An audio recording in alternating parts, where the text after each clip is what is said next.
Hi everyone. Today I am discussing about the topic tetanus. What are the contents we are covered in this topic or introduction, and what is the causative organism and epidemiology, and what is the pathophysiology, and what are the types of tetanus and how it is diagnosed, what is the clinical features, and how it is treated also. Okay, then coming to the introduction. The word tetanus is derived from the Greek word that is tetanus, which means to stretch.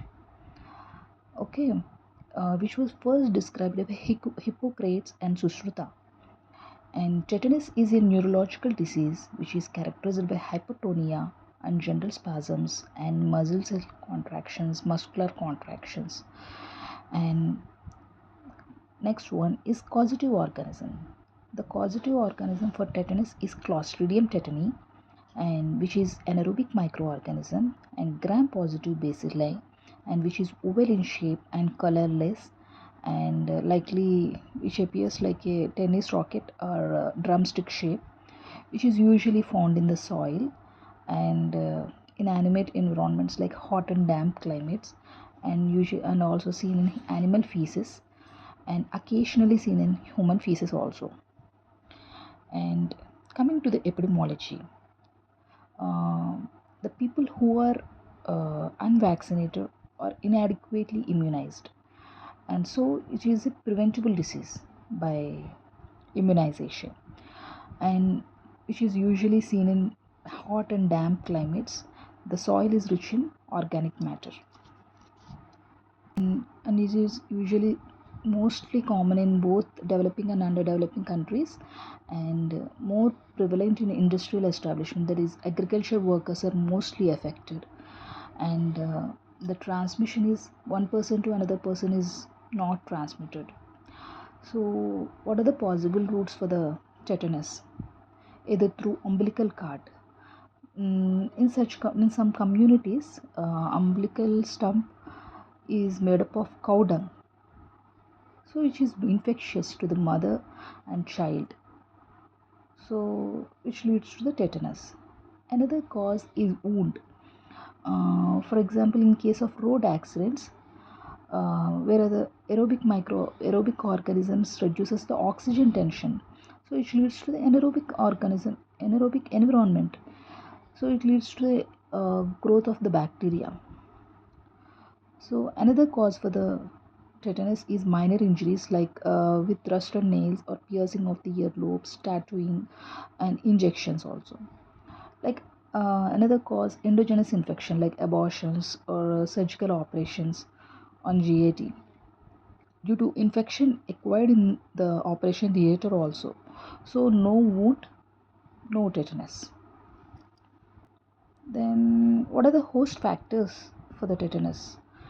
uh, 5 to 40 years age group people are mostly affected, males affected than the females, and occupation mostly agriculture workers, environmental and social factors which includes unhygienic custom habits and unhygienic delivery practices, and urban areas are mostly affected than the rural areas. And coming to the immunity, herd immunity also doesn't protect the individual. What is meant by herd immunity? Majority of people develops immunity against a contagious disease either through vaccination or due to a previous infection. That is called herd immunity. Okay, clear? And what is the pathophysiology of tetanus? If bacteria enters into the wound or infection, the bacilli multiply at the site. So it produces the neurotoxins.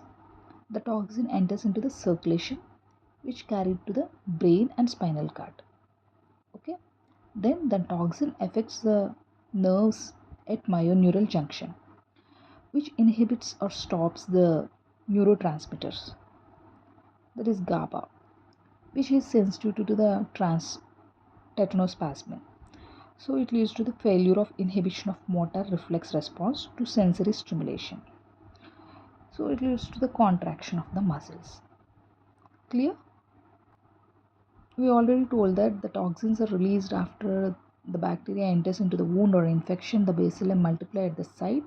It leads to the production of neurotoxins.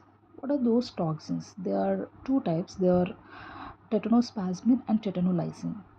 Tetanospasmin, which causes the clinical manifestations of tetanus, but the function of tetanolysin is unknown. Okay, the incubation period for tetanus is 4 to 14 days, and if shorter the incubation period, prognosis is very poor, because more severe the disease, shorter incubation period occurs. And coming to the special types of tetanus, there are several types of tetanus. First one is maternal tetanus. During pregnancy or 6 weeks after termination of the pregnancy, there is abortion, which is the cause for the maternal tetanus, which includes two types. They are postpartum tetanus and post-abortal tetanus. Postpartum tetanus means during surgical procedures, that is during delivery, and after during abortion also post-abortal tetanus takes place. Another one is tetanus during pregnancy also takes place. That means if inoculation through a non-genital port of entry, it also leads to tetanus. Okay. Another one is neonatal tetanus. This is also called as tetanus neonatorum, and it is also called as eighth day of disease. Usually the child affected at 2 weeks of life, and which is mainly due to the mothers who are delivered, they are less immunized, and the umbilical stump is also unsterile, and poor feeding and rigidity and spasms takes place, which is usually prevented by 2 tetanus toxoid injections, and also five times cleans after delivery of a baby. Okay, clear? Then we are talking about another one is local tetanus.